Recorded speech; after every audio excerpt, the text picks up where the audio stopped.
رب العالمین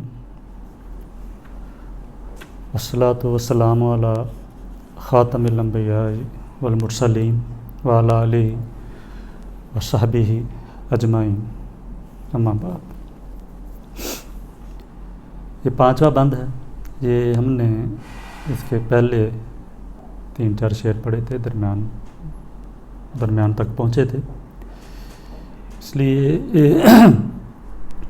وہیں سے شروع کرتے ہیں تاکہ پانچواں بند مکمل ہو جائے۔ اس کے بعد دیکھیں گے اگر ٹائم ملا تو چھٹا شروع کر دیں گے انشاءاللہ العزیز۔ آسیہ مرز و بوم آفتاب پڑھے، بسم اللہ کرے۔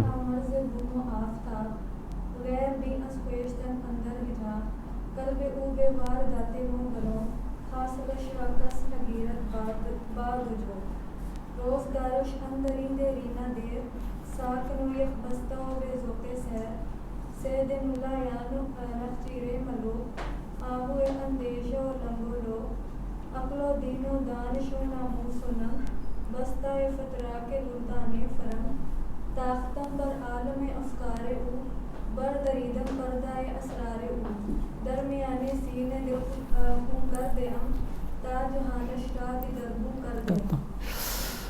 آسیہ مرز و بوم آفتاب غیر بھی از خیشتن اندر حجاب۔ پہلے 3 شعر جو تھے نا، یہ ان میں نے اپنا بتایا تھا کہ اقبال اپنے فرزند کو مخاطب ہیں اور ان کی وساطت سے ہر نوجوان کو مخاطب ہیں، قوم کا ہر جوان جو ہے ان کا مخاطب ہے۔ تو ان تینوں شعروں میں ہم نے ترجمہ کیا تھا کہ ایسا ہوگا، یعنی اقبال گویا کہ پیش گوئی کر رہے ہیں یا قبل از وقت بتا رہے ہیں کہ ایسا ہونے والا ہے، اپنی آنکھیں کھلی رکھنا۔ اس کے بعد زمام فکر دوسری طرف مڑ گیا ہے۔ اگلے جتنے بھی شعر آ رہے ہیں ان میں ہم ہوگا یعنی مستقبل کا ترجمہ نہیں کریں گے، بلکہ حال کا ترجمہ کریں گے ان میں کہ ایسا ہے، ٹھیک ہے۔ یعنی اقبال جو ہیں وہ اب مستقبل سے حال میں آ گئے ہیں کہ ایسا ہو چکا ہے یا میرے دور میں ایسا ہوا ہے۔ اس کا ترجمہ اور کچھ تفصیل ہم نے کر دی تھی۔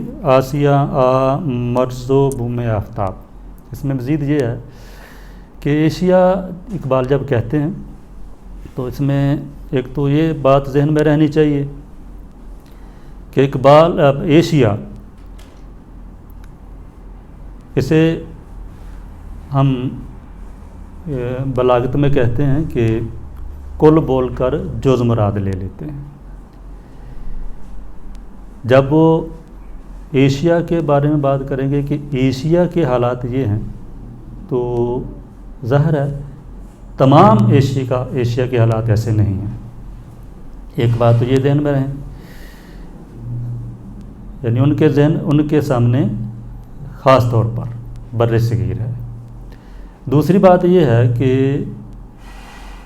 جن دنوں انہوں نے یہ بات کی تھی کہ ایشیا ان حالات سے گزر رہا ہے، ان دنوں سوائے 1-2 ملک کے، یعنی 1-2 ملک آپ اس میں مستثنیٰ کر سکتے ہیں، ایشیا تمام کا تمام تقریباً اسی صورتحال سے 2-4 تھا جس کا انہوں نے اشارہ کیا، جس کی طرف یہ چائنا یا جس کو ملیشیا ٹرو ایشیا سے جو اپنے آپ کو کہتے ہیں ملیشیا، اور اس میں ترکی اور جتنے بھی ایسے ترقی یافتہ ملک ہیں یا ترقی پذیر ملک ہیں، ظاہر ہے اس وقت ان حالات میں نہیں تھی۔ اس وقت چائنا کے بارے میں تو انہوں نے بتا دیا کہ ہمالہ کے چشمے گراں خواب چینی سنبھلنے لگے، ہمالہ کے چشمے ابلنے لگے۔ تو اس وقت چائنا بھی کروٹیں لے رہا تھا، ابھی بیدار ہو رہا تھا۔ تو عمومی طور پر ایشیا کے حالات اس وقت یہی تھے جن کی طرف انہوں نے اشارہ کیا۔ کہتے ہیں کہ ایشیا مرز و بوم جو ہے، سورج کا جہاں سے طلوع ہوتا ہے، اس کے حالات یہ ہیں کہ اس کی نگاہ غیروں کی طرف ہے اور اپنے آگے اس نے پردہ تان رکھا ہے۔ اپنے آپ پر اس کی نظر نہیں جا رہی ہے۔ اللہ تعالیٰ نے ایشیا میں کیا رکھا ہے، ایشیا والوں کو کیا خصوصیات دی ہیں، ان ممالک میں کیا رکھا ہے، ان کی سرزمینوں میں کیا کیا دفائن موجود ہیں، ان کی طرف ان کی نگاہ نہیں جا رہی ہے۔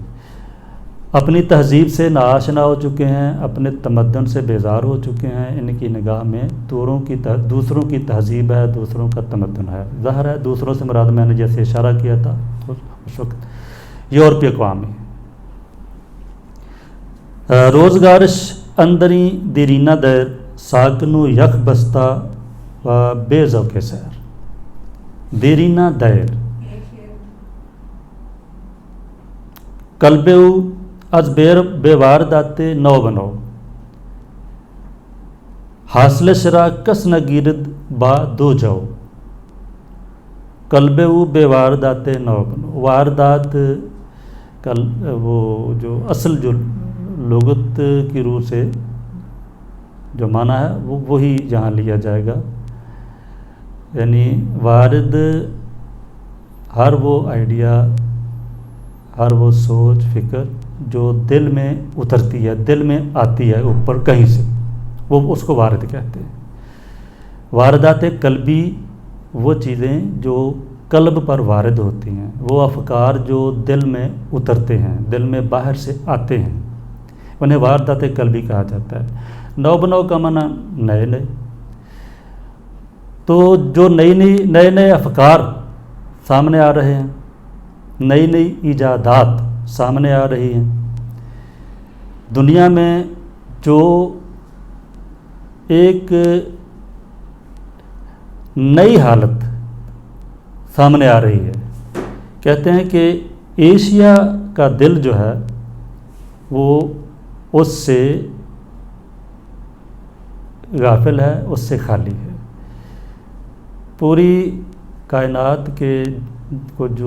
کی جتنی اقوام ہیں، ان کے دلوں پر جو نئی نئی چیزیں اتر رہی ہیں، نئے نئے واردات جو ان کے دلوں میں نازل ہو رہے ہیں، آمد ہو رہی ہے نئے نئے افکار کی، نئی نئی ایجادات کر رہے ہیں، وہ افکار، وہ واردات ایشیا کے دل پر نہیں اتر رہے ہیں۔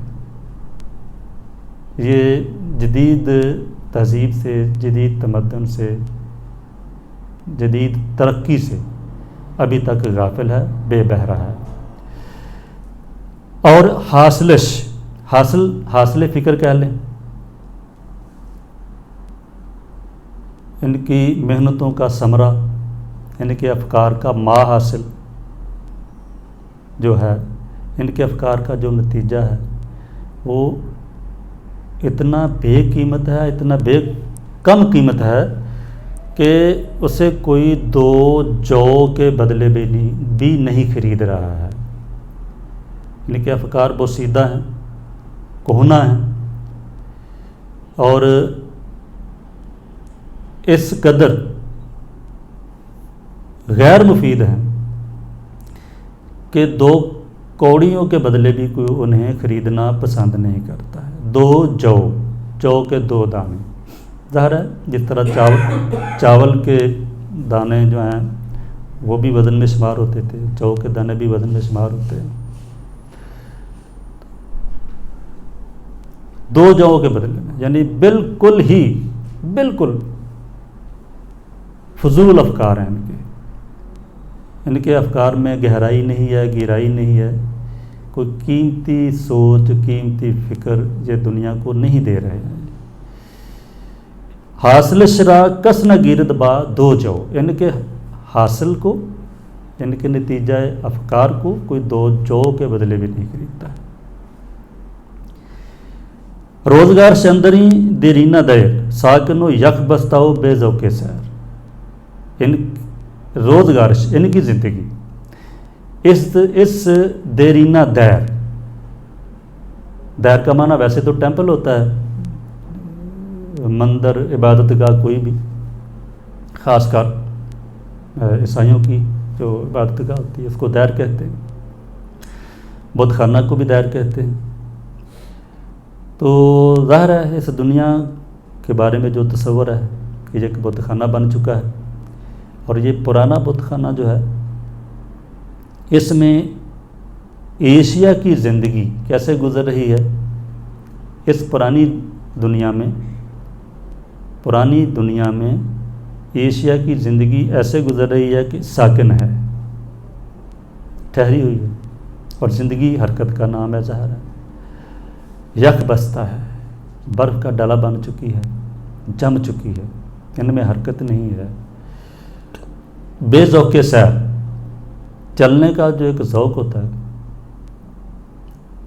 چاشنی جو ہوتی ہے چلنے کی، آگے بڑھنے کی، اس سے محروم ہو چکی ہے۔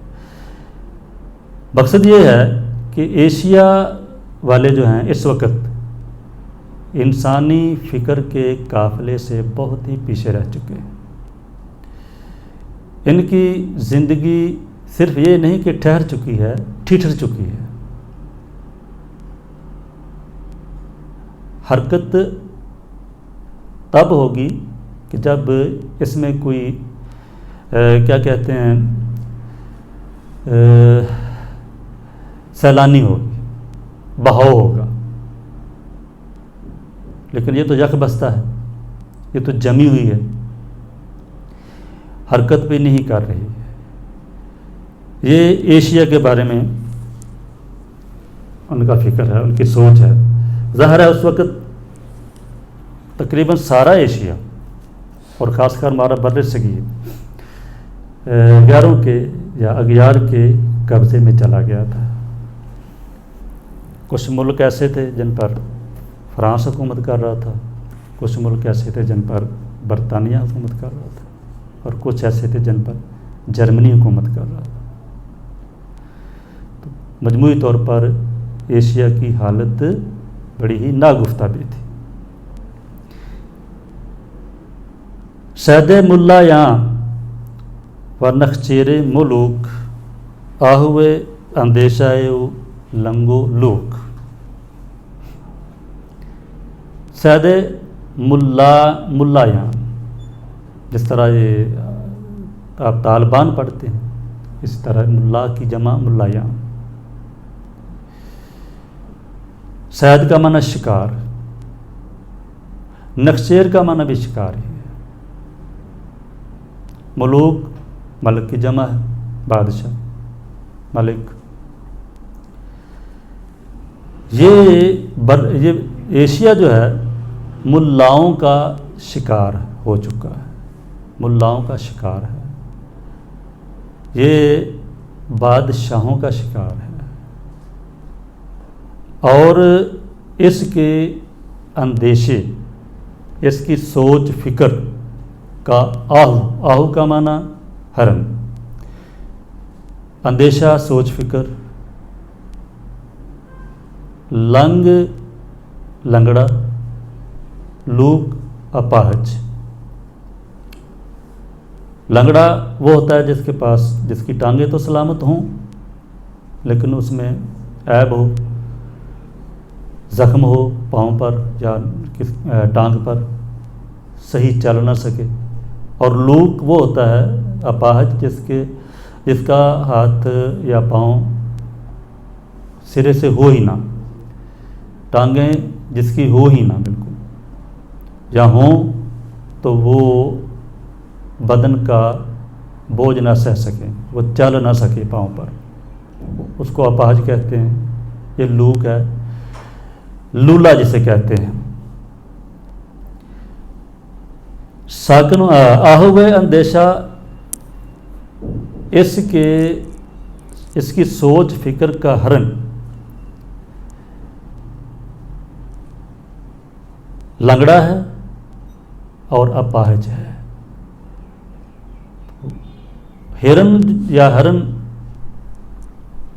اس کی رفتار مشہور ہے، ظاہر ہے اس کی زکند بہت مشہور ہے، یہ بہت تیز بھاگتا ہے۔ تو یہ دور جہاں سوچ فکر جو ہے بجلی کی رفتار سے آگے جا رہا ہے، جہاں افکار بجلی کی سی تیزی سے زکند بھر رہے ہیں، بھاگے جا رہے ہیں، اس دور میں اس کی سوچ اس کا فکر لنگڑا ہو چکا ہے۔ یہ کوئی کہتے ہیں، کیا کہتے ہیں کہ ایسی سوچ فکر، ایسی تھنک، ایسا آئیڈیا دنیا کو نہیں دے رہا ہے جس سے دنیا ترقی کے راستے پر چل سکے۔ آہو اندیشہ لنگو لوگ، اس کے اندیشے، اس کی سوچ فکر کا آہو ہرن لنگڑا اور اپاہج ہو چکا ہے، لولا ہو چکا ہے۔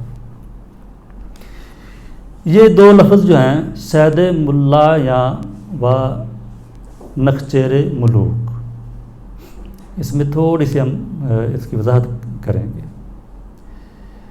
اقبال کے کلام میں عام طور پر ملا پر بہت زیادہ تنقید ملتی ہے، ملا پر بھی تنقید کرتے ہیں وہ، صوفی پر بھی کرتے ہیں۔ تو اس سے بادی و نظر میں تو یہی چیز سامنے آتی ہے کہ اقبال ملا کے بہت سخت خلاف ہیں، ملا کو بہت برا بھلا کہتے ہیں، صوفی پر تنقید کرتے ہیں، اس سے بھی یہی بات سمجھ میں آتی ہے کہ وہ صوفی کے بہت زیادہ خلاف ہیں، جبکہ ان کا جو اپنی ان کی زندگی ہے، اپنا طرز حیات ہے، جو وہ ایک انتہائی قسم کے ٹھیٹھ مسلمانوں والا تھا، انتہائی سادہ سے مسلمان تھے وہ۔ اور پھر یہ بھی ہم جانتے ہیں، کتابوں میں آیا ہے کہ اس وقت کے جو قابل ترین علماء تھے، بڑے بڑے نام تھے علماء کے، ان علماء کے ساتھ وہ عقیدت رکھتے تھے۔ علماء میں یعنی ہم کہہ سکتے ہیں کہ پیر مہر علی شاہ صاحب گولڑوی، انور شاہ کشمیری، ثناء اللہ امرتسری، ابراہیم میر سیال کوٹی، ابراہیم میر سیال کوٹی اور ثناء اللہ امرتسری کے تو یہ ہم عصر بھی تھے، ہم عصر تھے، اور سیال کوٹ کے تھے، ان کے ہم کلاس بھی تھے ابراہیم میر سیال کوٹی کے، ان کے بھی بہت زیادہ یہ قدردان تھے۔ اور زندگی کے گنجلک مسائل میں علماء کے ساتھ رجوع بھی کرتے تھے۔ صوفیوں میں تو ہم کہہ ہی کچھ نہیں سکتے اس کے بارے میں، وہ تو خود صوفی تھے بہت بڑے، وہ اپنے بیٹے سے یہی کہتے ہیں کہ جس گھر کا مگر چراغ ہے تو ہے اس کا مذاق عارفانہ۔ وہ تو ان کے گھر میں فصوص الحکم کی کیا کہتے ہیں، فصوص الحکم کا درس ہوتا تھا۔ ان کے والد گرامی اپنے گھر میں فصوص الحکم محی الدین ابن عربی کی اس کا درس دیا کرتے تھے۔ تو پھر ایسا کیا ہے جس کی وجہ سے وہ ملا پر بہت زیادہ برہم ہے، ملا کے ساتھ بہت زیادہ ناراضگی کا اظہار کرتے ہیں؟ تو یہ اس کی وضاحت کرنی اس لیے بہت ضروری ہے۔ ملا پر جب بھی اقبال تنقید کریں گے، ملا کو جب بھی وہ برا بھلا کہیں گے، کہتے بھی ہیں، کوئی شک نہیں اس میں، بہت زیادہ کہتے ہیں، تو اس سے مراد ان کی وہ مولوی ہوتا ہے جس کی صفات انہوں نے اسی جاوید نامہ میں ہی گنوائی ہیں سعید حلیم پاشا کی زبان سے۔ وہ کہتے ہیں کہ ملا پر اس لیے برہم ہوں اس پر میں کہ یہ کور ذوق ہوتا ہے، کم نگاہ ہوتا ہے،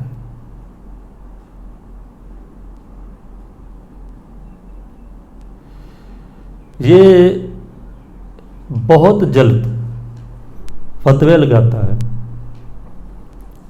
کفر کے فتوے بہت جلد لگا دیتا ہے۔ وہ اسے کہتے ہیں کہ مومن کافر صاحب کہتے ہیں۔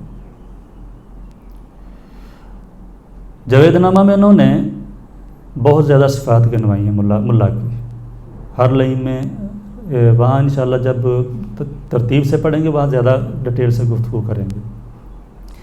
ہر لائن میں رازدار دین شدست، تنگ برما راہ گزار دین شدست۔ وہ کہتے ہیں کہ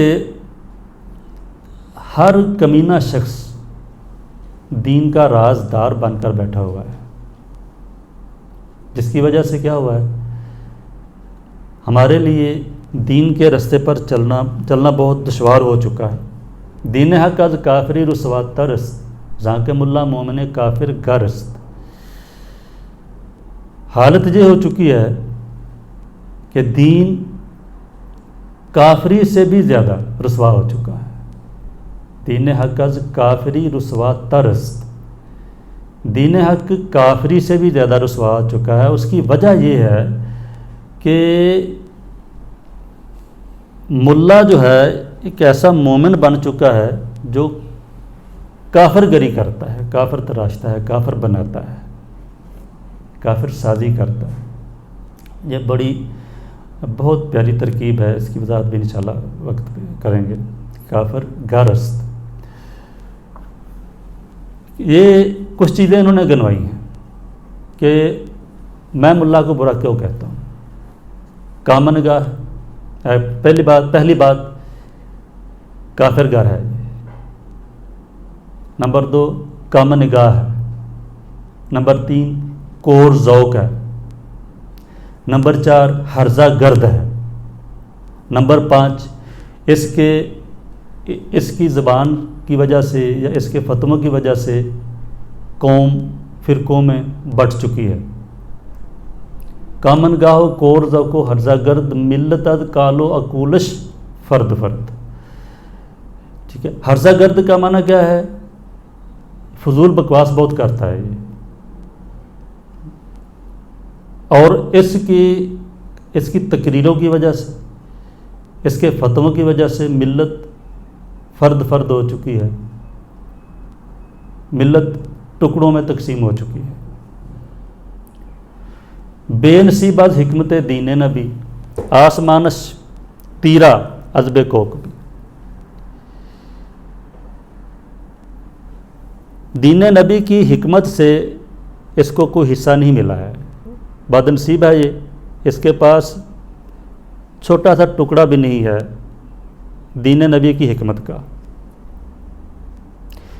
اس کا آسمان جو ہے اس پر کوئی تارا نہیں ہے، کوئی روشنی نہیں ہے، اس لیے تاریک ہو، اس کا ذہن تاریک ہے، اس میں دین کی یا علم کی کوئی روشنی نہیں ہے۔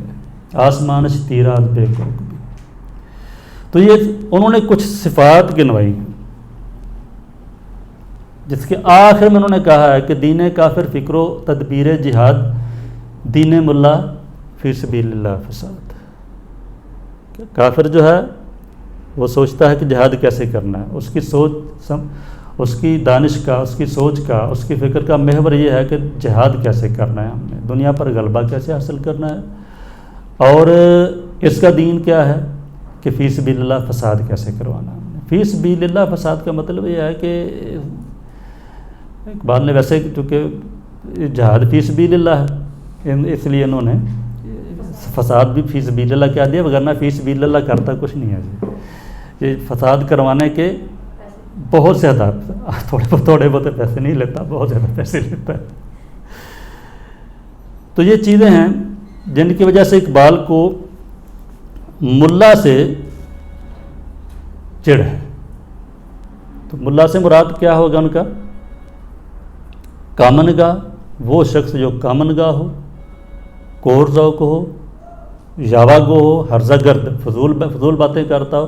اب اس کی وضاحت کرنے کی ضرورت نہیں ہے، آپ دیکھ سکتے ہیں کہ ہمارے اسٹیجوں پر جب اس طرح کے کامن گاہ، کور ذوق علماء، مولوی صاحبان چڑھ جاتے ہیں، اسٹیجوں پر براجمان ہو جاتے ہیں، تو پھر وہ کیا کرتے ہیں اور قوم کو کیا پیغام دیتے ہیں؟ وہ ذاکر ہو، وہ مولوی ہو، وہ پنڈت ہو، وہ پادری ہو، تو یہ سارے ملا ہیں۔ ہر اپنا دین کے ہر مکتبہ فکر کے اپنے اپنے ملا ہوتے ہیں، جن سے سنجیدہ طبقہ جو ہوتا ہے نا وہ تقریباً بیزار ہی ہوتا ہے، وہ انہیں اچھا نہیں سمجھتا۔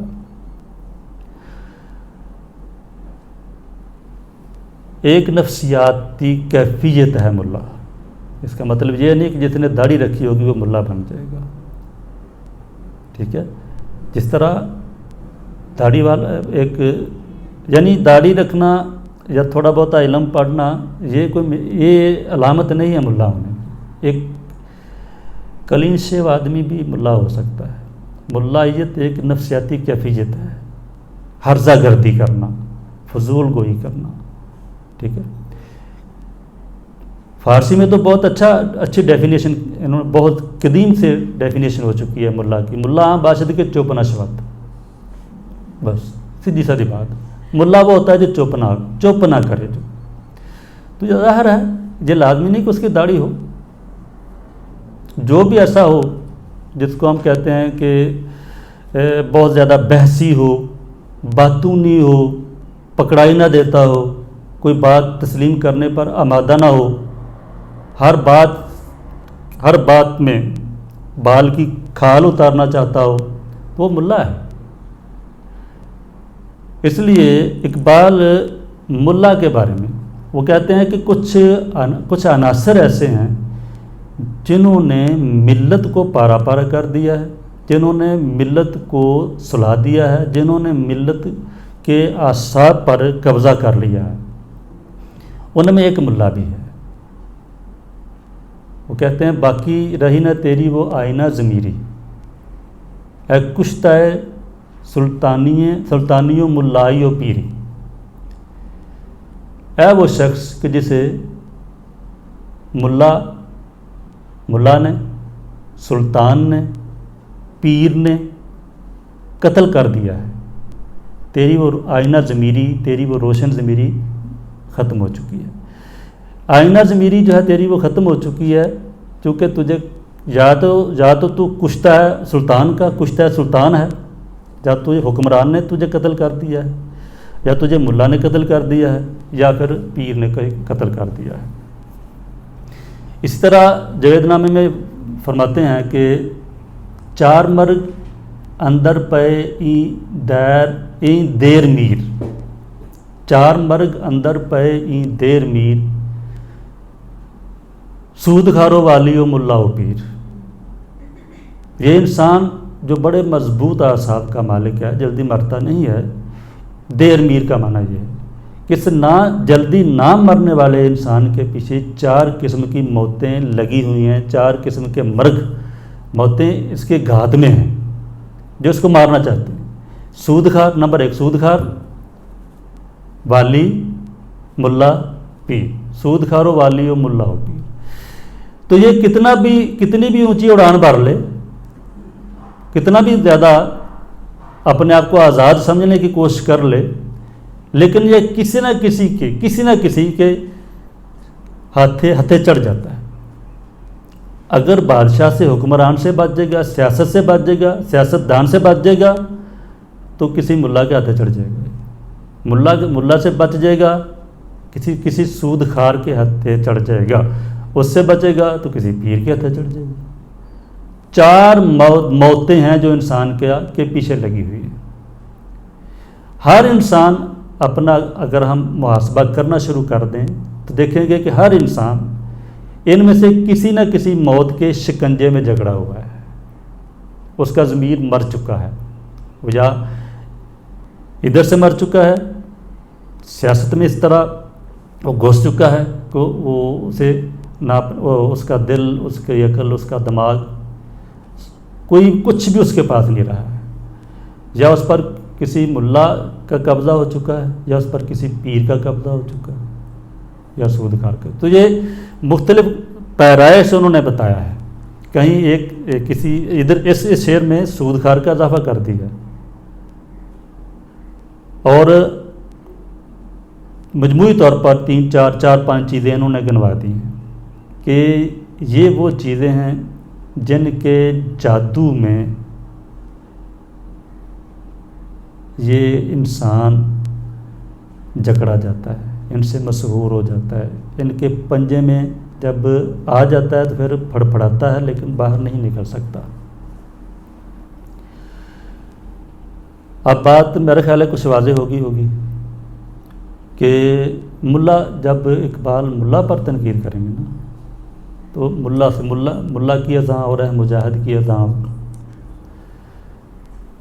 قوم کیا ہے، قوم کی امامت کیا ہے، اس کو کیا جانے یہ بیچارے 2 رکعت کے امام، اس کیا جانے یہ 2 رکعت کے امام، عشق بیچارہ نہ ملا ہے نہ زاہد نہ حکیم۔ تو ملا جب اقبال کہے گا ملا پر تنقید کریں گے تو اس سے مراد کیا ہوگا؟ یہ چھوٹے چھوٹے ذہن، کم نگاہ، یہ کیا کرتے ہیں؟ نمبر 1 یہ کیا کہ جب یہ فتویٰ صادر کرتے ہیں تو اپنی قوم میں تفریق ڈالتے ہیں، یہ ان کی کم نگاہی ہے۔ پھر یہ اسلام کی ایسی تعبیر کرتے ہیں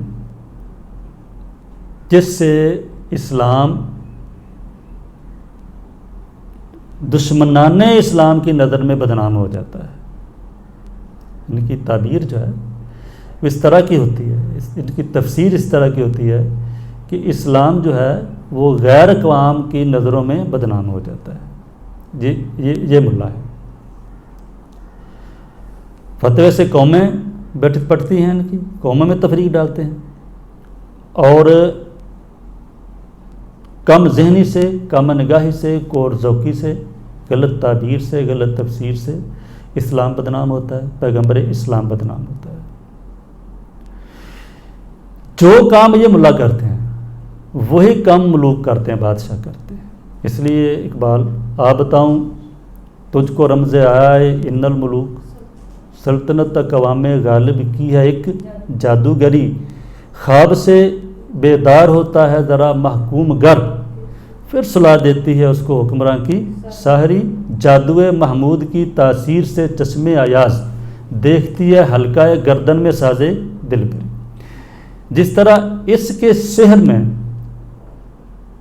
گرفتار ہو جاتا ہے عام آدمی، سادہ لوح انسان، اسی طرح بادشاہوں کے سحر میں بھی، وہ بھی بادشاہ بھی جادوگر ہوتے ہیں، یہ جو ہے نا سیاستدان یا جادوگر ہوتے ہیں، ان کے سحر میں بھی عام آدمی گرفتار ہو جاتا ہے اور پھر وہ ساری عمر نکل نہیں پاتا۔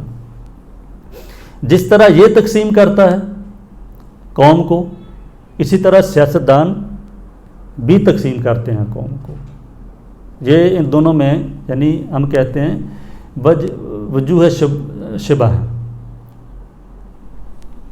یہ تقسیم کرتے ہیں قوم کو فتوے لگا کر، وہ بھی تقسیم کرتے ہیں، اور کام دونوں ہی فرعونوں والا کرتے ہیں۔ فرمایا اللہ تعالیٰ نے اِنَّ فِرْعَوْنَ عَلَا فِی الْأَرْضِ وَجَعَلَ أَهْلَهَا شِيَعًا يَسْتَضْعِفُ طَائِفَةً مِّنْهُمْ يُذَبِّحُ أَبْنَاءَهُمْ وَيَسْتَحْيِي نِسَاءَهُمْ إِنَّهُ كَانَ مِنَ الْمُفْسِدِينَ۔ بات یہ ہے کہ فرعون نے سرکشی اختیار کی اور ساکنان زمین کو، زمین کے باسیوں کو گروہوں میں تقسیم کر دیا، وجعل اہلہا شیعا، زمین کے باسیوں کو گروہوں میں تقسیم کر دیا۔ ایک گروہ کو دبا کر رکھتا تھا، وہ کہتا تھا، وہ چاہتا تھا کہ ایک گروہ دبا رہے، ذلیل بن کر رہے، اس گروہ کے بچوں کو، نوجوانوں کو وہ مار دیتا تھا، ذبح کر دیتا تھا، اور ان کی عورتوں کو زندہ رہنے دیتا تھا۔ انہ کان من المفسدین، کوئی شک نہیں کہ جو فسادی گزرے ہیں زمین میں، انسانی تاریخ میں، ان میں سے ایک بہت بڑا فسادی تھا یہ بھی، فرعون بہت بڑا فسادی تھا۔ تو دین ملا فی سبیل اللہ فساد، جس طرح اس کا دین ہے فی سبیل اللہ فساد، اسی طرح جو بادشاہ ہوتے ہیں، سیاستدان ہوتے ہیں، یہ بھی فسادی ہوتے ہیں۔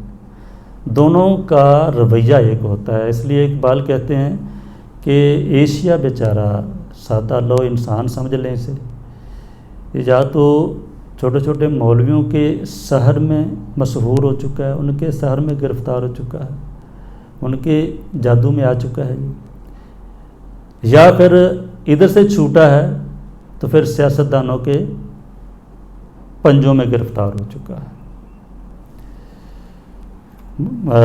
میرا خیال ہے ہم نے اس پر کافی تشریح کر دیا، اب یہ بات سمجھ میں آ گئی ہوگی۔ سید ملا یانو نخچیر ملوک آہوے اندیشہ لنگو لوک عقل و دین و دانش و ناموس و ننگ بستہ فطرہ کے لردان فرنگ. عقل، دین، دانش، ناموس، ننگ، عزت. ناموس اور ننگ دونوں کا معنی ایک ہی ہے، جسے ہم عزت کہتے ہیں، غیرت کہتے ہیں.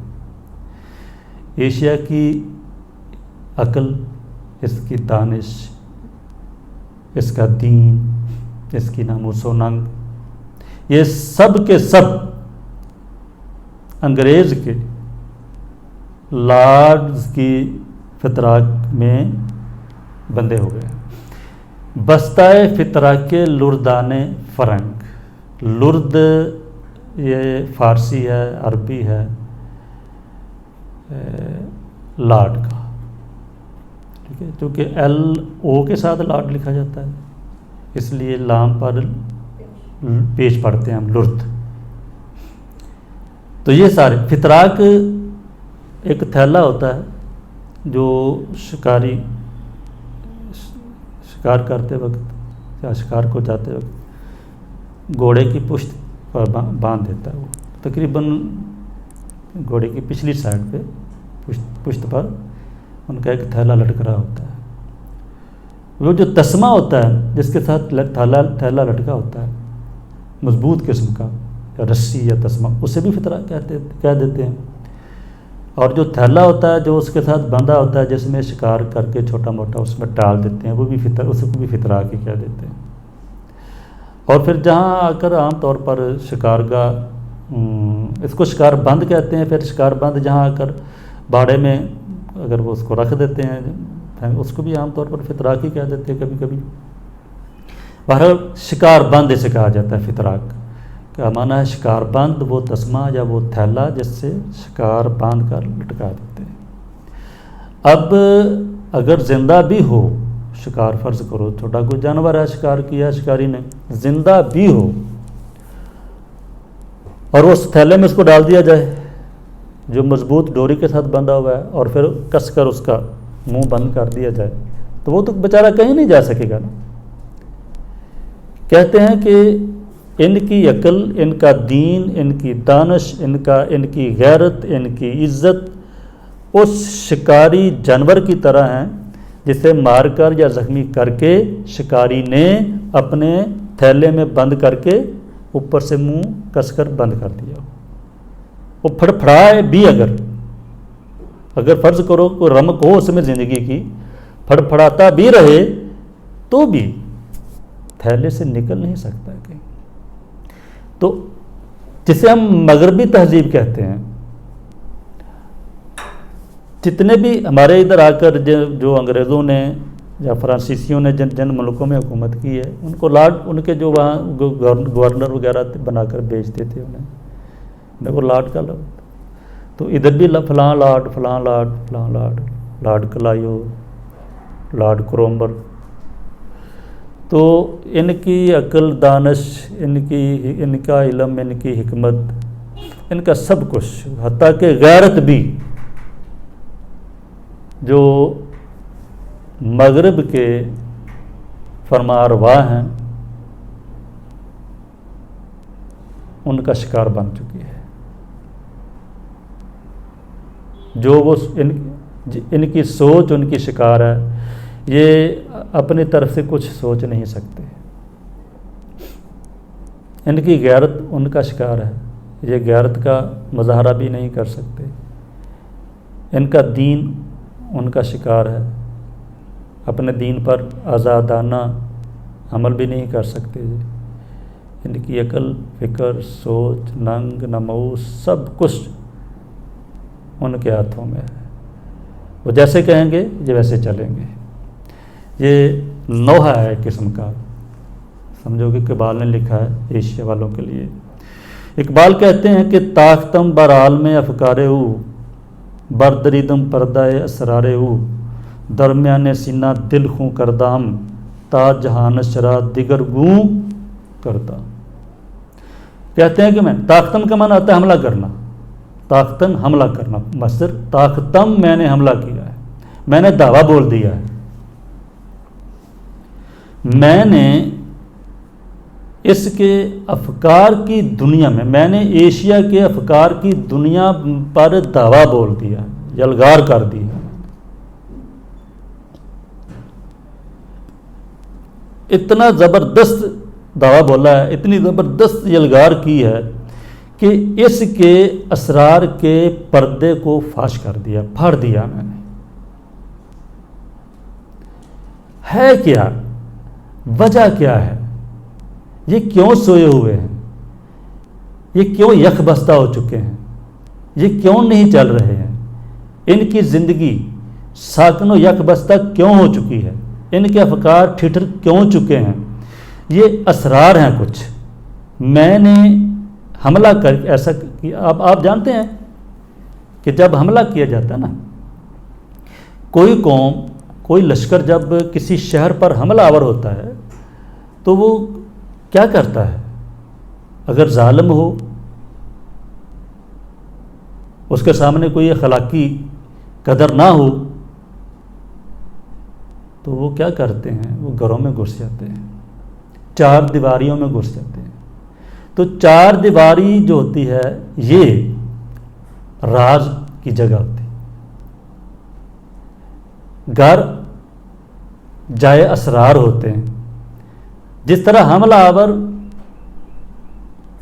کسی شہر میں داخل ہو کر، کسی گاؤں میں داخل ہو کر چار دیواریاں پھلانگ جاتے ہیں، در و دیوار توڑ دیتے ہیں اور گھر کے سامان تک پہنچ جاتے ہیں نا، وہ دیکھتے ہیں کہ اصل گھر میں ہے کیا۔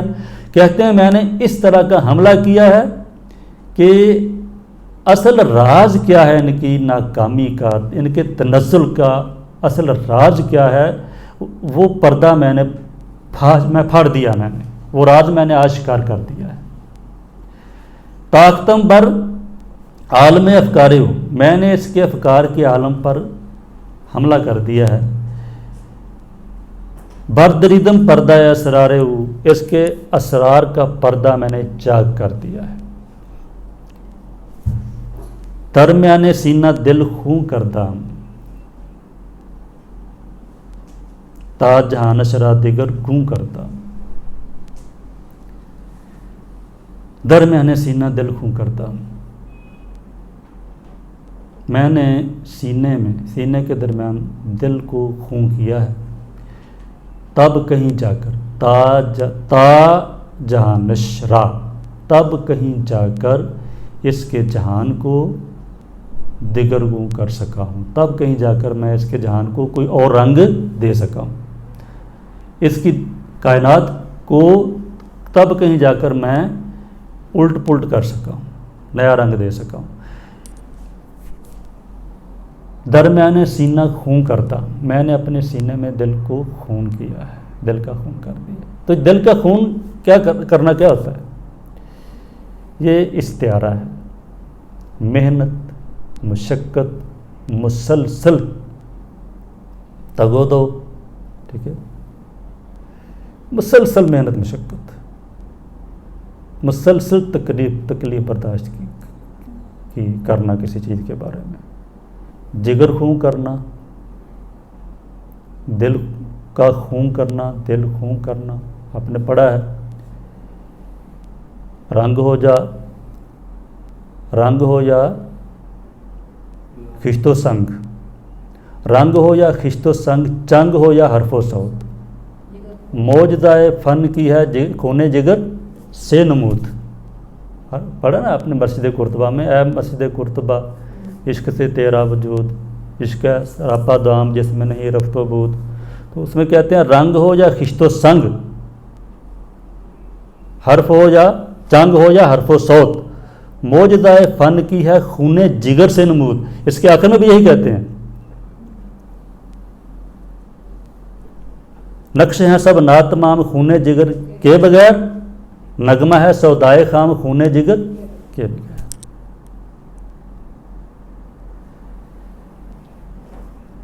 خون جگر کر دینے کا مطلب کیا ہے کہ میں نے مسلسل محنت کی ہے، میں جلا ہوں ان کے لیے، میں نے راتوں کی بیداری برداشت کی ہے ان کے لیے، راتوں کو اٹھ کر دعائیں کی ہیں میں نے کس کی. اقبال کہتے ہیں ایک جگہ نوائے صبح گاہی نے جگر خوں کر دیا میرا، خدایا جس خطا کی یہ سزا ہے وہ خطا کیا ہے. نوائے صبح گاہی نے جگر خوں کر دیا میرا. تو جب تک مسلسل محنت نہ کی جائے، مسلسل مشقت نہ کی جائے، اور جس کی آپ تربیت کرنا چاہتے ہیں اس کے غم میں اپنے آپ کو غمگین نہ کیا جائے، اس وقت تک آپ ایک سچے لیڈر یا سچے رہنما نہیں بن سکتے. اس شعر میں ایک سچا لیڈر کیسا ہونا چاہیے، ایک رہنما کیسا ہونا چاہیے، مرشد کیسا ہونا چاہیے، اس کے لیے بہت بڑا پیمانہ ہمیں مہیا کر رہے ہیں. مرشد وہ ہے، سچا مرشد آپ کا وہ ہے جو آپ کے دکھ درد میں دکھ درد محسوس کرے، دکھ درد آپ کا ہو اور وہ محسوس کرے. آپ کا سچا رہنما وہ ہے جو آپ کے دکھ درد کا ساتھی ہو، جسے آپ کا دکھ درد محسوس ہو، جگر خوں کرے آپ کے لیے، اب وہ تڑپے آپ کے لیے. رہنما سچا کیسا ہوتا ہے، مرشد سچا کیسا ہوتا ہے، قائد سچا کون سا ہوتا ہے، اس کے لیے یہ بہت بڑا پیمانہ ہے کہ جگر خون کرے آپ کے لیے، وہ آپ کے لیے تڑپے، آپ کے غم سے ہلاک ہو جائے، وہ آپ کے دکھ درد کو اپنے دل میں محسوس کرے. وہ سچا رہنما ہوتا ہے. رسول اللہ صلی اللہ علیہ وآلہ وسلم کے بارے میں آتا ہے کہ ظاہر ہے ایک جو ان کا ایک انسانی وجود تھا ہمارے سامنے، اس لحاظ سے وہ جب وہ اللہ کریم کا پیغام پہنچاتے تھے تو قوم کی طرف سے انہیں بہت سخت قسم کی مزاحمت کا سامنا کرنا پڑتا تھا. صرف مزاحمت ہی نہیں، مخالفت ہی نہیں، بلکہ وہ تو دشمنی پر اتر آتے تھے اور آپ کو جان سے بھی مارنے کی بہت دفعہ انہوں نے کوشش کی. تو ہر قسم کی تکلیف برداشت کرتے تھے ان کی طرف سے، ہر قسم کا دکھ ان کی طرف سے انہیں جھیلنے کو ملتا تھا، جھیلتے تھے وہ دکھ ان کی طرف سے. اللہ کریم نے دیکھا کہ جب یہ میرا محبوب بہت زیادہ غم کرتے ہیں اس چیز کا، تو فرمایا کہ ایسا نہیں. لاللہ کا باخیون نفس کا علی آثارہم ان لم یؤمنوا بہذا الحدیث آسفا. اے میرے محبوب، یہ لوگ اگر آپ کی بات نہ مانیں گے تو کیا آپ ان کی وجہ سے، ان کے غم میں اپنے آپ کو ہلاک کر ڈالیں گے؟ کیا آپ ایسا کرنے والے ہیں؟ کیا آپ غم میں یہ عربی کا لفظ ہے بخا، بے خین خے عین، اس کا مطلب ہوتا ہے کہ اتنا اس حد تک غم کرنا کسی چیز کا غم اپنے دل پر اس حد تک لینا کہ انسان ہلاکت کے کنارے تک پہنچ جائے. بات سمجھ رہے ہیں؟ البخع بخا کا معنی جو ہوتا ہے کسی بھی چیز کے بارے میں اتنا زیادہ غم کرنا، اتنا دکھ کرنا کسی چیز کا کہ اس غم کی وجہ سے انسان ہلاکت کے کنارے تک پہنچے، ہلاکت تک جا پہنچے. تو اللہ کریم نے ہٹایا ہے آپ کو، اللہ کریم نے منع کیا کہ آپ کی بات اگر نہیں مانتے نا تو اس حد تک غم نہ کریں، آپ پہنچائیں، آپ ڈرائیں، آپ خوشخبری دیں لیکن اس حد تک غم نہ کریں کہ آپ اپنے آپ کو ہلاکت کے کنارے تک پہنچا دیں۔ یہ ایک سچا رہنما جو ہے اس کی علامت ہے۔ اب یہ پیمانہ بنا کر آپ دیکھ لیں کہ ہمارے رہنما جو ہیں وہ کیا ہیں۔ دین کے میدان میں دیکھ لیں، سیاست کے میدان میں دیکھ لیں، جس میدان میں بھی آپ دیکھیں گے آپ کو پتہ چل جائے گا کہ یہ ہمارے رہنما کس حد تک سچے ہیں، کس حد تک مخلص ہیں۔ فرماتے ہیں کہ درمیان سینہ دل خوں کردام، درمیان سینہ دل خوں کردام۔ ایک حدیث آتی ہے ذہن میں، رسول اللہ صلی اللہ علیہ وآلہ وسلم نے فرمایا کہ میری مثال ایسے ہے کہ جیسے کسی آدمی نے کماثل رجل استوقد نارا، کہ جیسے کسی آدمی نے آگ جلائی، تو فرمایا کہ یہ جو پروانے جو عام طور پر آگ کا طواف کرتے ہیں، آگ میں گرتے رہتے ہیں، اس نے جب آگ روشن کی تو پروانے ادھر ادھر سے آ کر آگ میں گرنے لگے۔ اب وہ آدمی جو ہے فجعل یحجزہن، وہ ان کے اگر رکاوٹیں کھڑی کرنے لگا، انہیں پکڑ پکڑ کر آگ سے دور پھینکنے لگا، لیکن فیغلبنہ، لیکن وہ پروانے اس پر غالب آنے لگے، پروانے اس پر غالب آنے لگے، فیقعن فیہا فیتقحمن فیہا، اور زبردستی وہ آگ میں گرنے لگے۔ وہ اس بیچارے نے بڑی کوشش کی کہ یہ آگ میں نہ جلنے پائیں، لیکن فیتقحمن، اس پر غلبہ حاصل کر لیا انہوں نے، اس کی ایک نہ مانی ایک نہ سنی، اور زبردستی آگ میں گرنے لگے۔ فرمایا میری مثال بھی ایسی ہے، فانا آخذ بحجزکم، میں نے تمہارے دامن سے پکڑا ہوا ہے تمہیں۔ حجز کہتے ہیں جہاں آزار بند، جہاں نالا باندھتے ہیں، نیفا، میں نے تمہارے نیفوں سے، تمہاری کمروں سے تمہیں پکڑا ہوا ہے پیچھے سے، اور کمروں سے پکڑ پکڑ کر میں تمہیں آگ سے دور کر رہا ہوں، لیکن تم مجھ پر غالب آ رہے ہو۔ یہ اقبال نے فرمایا کہ درمیان سینہ دل خوں کردہ، میں نے اپنے سینے میں دل کا خون کیا ہے، تب کہیں جا کر میں نے اس کے افکار، عالم افکار کو، اس کی کائنات کو دگر گوں کیا ہے، تب کہیں جا کر سکا ہوں۔ اتنا ضرور ہے، کہتے ہیں کہ میری محنتوں کا، میری مشقتوں کا، میری آہ سحرگاہی کا کچھ نتیجہ سامنے آیا ہے، میں نے اس کے جہان کو دگرگوں کر دیا ہے، میں نے سوچوں میں تبدیلی پیدا کر دی ہے، میں نے سوچنے سمجھنے کے انداز بدل دیے ہیں، میں نے انہیں ایک نیا رستہ دکھا دیا ہے، تو میری محنت کامیاب ہوئی ہے، میری کاوش رنگ لائی ہے۔ تو 5واں بند اس شعر پر ختم ہو رہا ہے، گھنٹہ ہو گیا ہے، اس لیے آج ہم یہیں پہ اختتام کرتے ہیں۔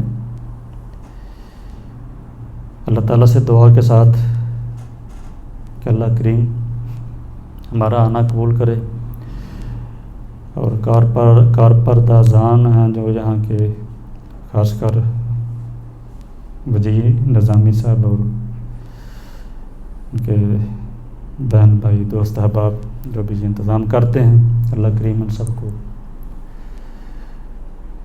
اس کا صلہ دے، ان کی کوشش کا اور ان کے اخلاص کا اللہ کریم انہیں صلہ دے، اور ہمیں توفیق دے کہ ہم جو پڑھا ہے، ہم نے جو سیکھا ہے، اس پر عمل کر سکیں۔